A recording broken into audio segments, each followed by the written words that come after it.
Assalamualaikum warahmatullahi wabarakatuh. Waalaikumsalam warahmatullahi wabarakatuh. Alhamdulillah wassalatu wassalamu ala Rasulillah Sayyidina Muhammad ibn Abdullah wa ala alihi wa sahbihi wa mawalah. La hawla wa la quwwata illa billah, amma ba'd.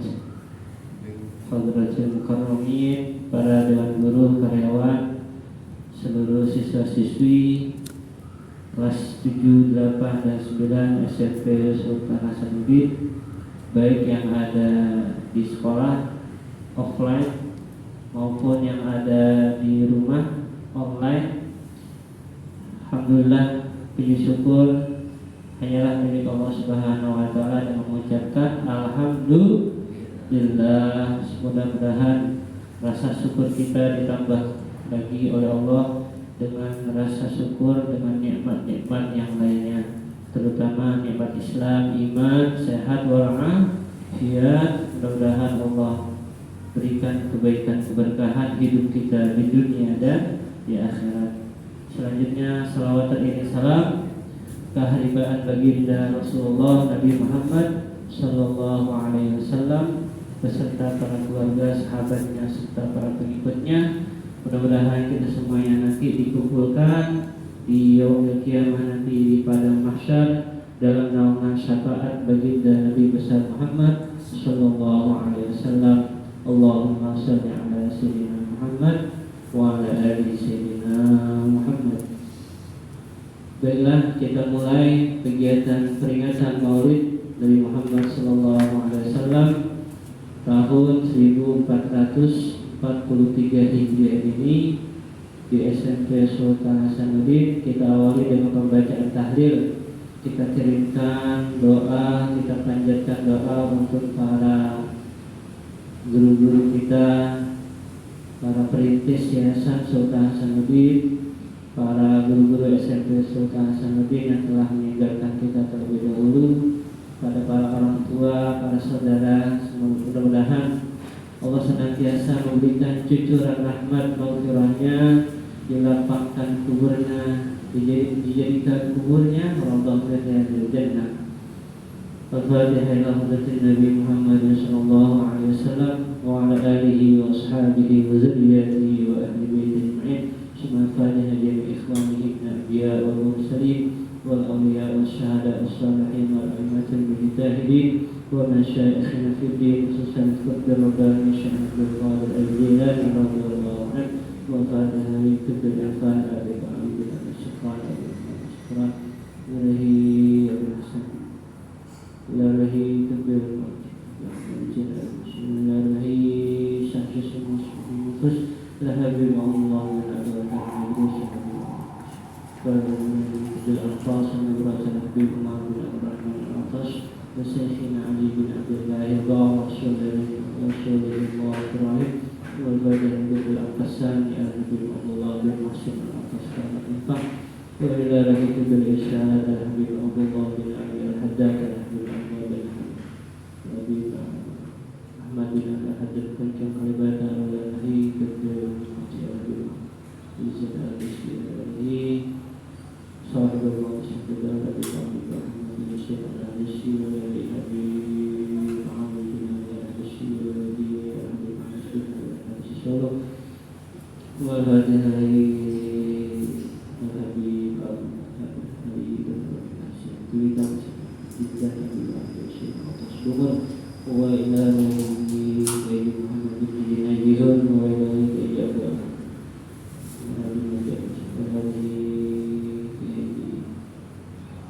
وإلى بهي كهدي أخطأ النشر وإلى بهي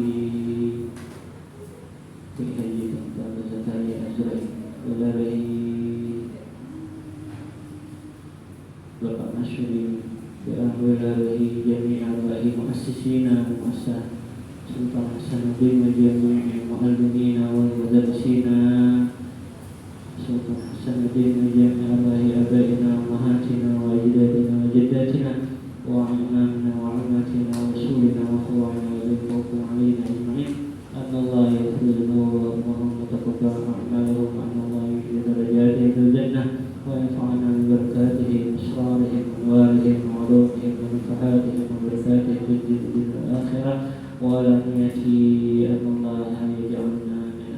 الخير وأحينا في خير واحشرنا على الخير ولن يجعل الله يرزقنا طول العمر في الصحة كاملة وعافية كاملة وعلم بجزة ونجابة حسن الخاتم عند الموت بالخير وعافية وعلى نية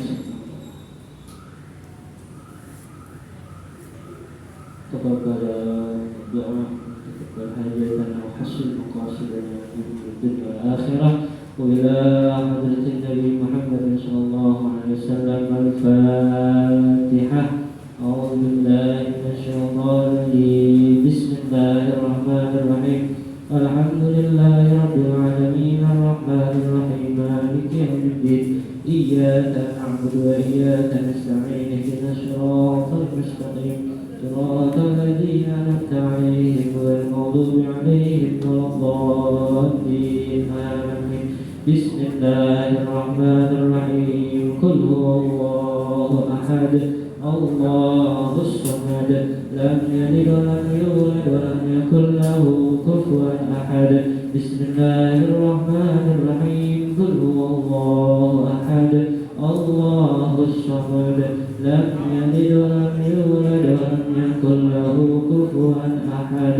بسم الله الرحمن الرحيم. قل هو الله أحد الله الصمد لم يلد ولم يولد ولم يكن له كفوا أحد. لا إله إلا الله والله أكبر.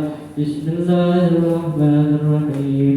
قل أعوذ برب الفلق من شر ما خلق ومن شر غاسق إذا وقب ومن شر النفاثات في العقد ومن شر حاسد إذا حسد. لا إله إلا الله والله أكبر. بسم الله الرحمن الرحيم. قل أعوذ برب الناس ملك الناس إله الناس من شر الوسواس الخناس الذي يوسوس في صدور الناس من الجنة والناس. لا إله إلا الله والله أكبر. بسم الله الرحمن الرحيم. الحمد لله رب العالمين الرحمن الرحيم مالك يوم الدين إياك نعبد وإياك نستعين اهدنا الصراط المستقيم صراط الذين أنعمت عليهم غير المغضوب عليهم ولا الضالين آمين. بسم الله الرحمن الرحيم. ألف لام ميم. ذلك الكتاب لا ريب فيه هدى للمتقين الذين يؤمنون بالغيب ويقيمون الصلاة ومما رزقناهم ينفقون والذين يؤمنون بما أنزل إليك وما أنزل من قبلك وبالآخرة هم يوقنون أولئك على هدى من ربهم وأولئك هم المفلحون. وإلهكم إله واحد لا إله إلا هو الرحمن الرحيم. الله لا إله إلا هو الحي القيوم لا تأخذه سنة ولا نوم له ما في السماوات وما في الأرض. من ذا الذي يشفع عنده إلا بإذنه يعلم ما بين أيديهم وما خلفهم ولا يحيطون بشيء من علمه إلا بما شاء. وسع كرسيه السماوات والأرض ولا يؤوده حفظهما وهو العلي العظيم. لله ما في السماوات وما في الأرض وإن تبدوا ما في أنفسكم أو تخفوا يحاسبكم به الله ويغفر من يشاء ويعذب من يشاء والله على كل شيء قدير. آمن الرسول بما أنزل إليه من ربه والمؤمنون كل آمن بالله وملائكته وكتبه ورسله لا نفرق بين أحد من رسله وقالوا سمعنا وأطعنا غفرانك ربنا وإليك المصير.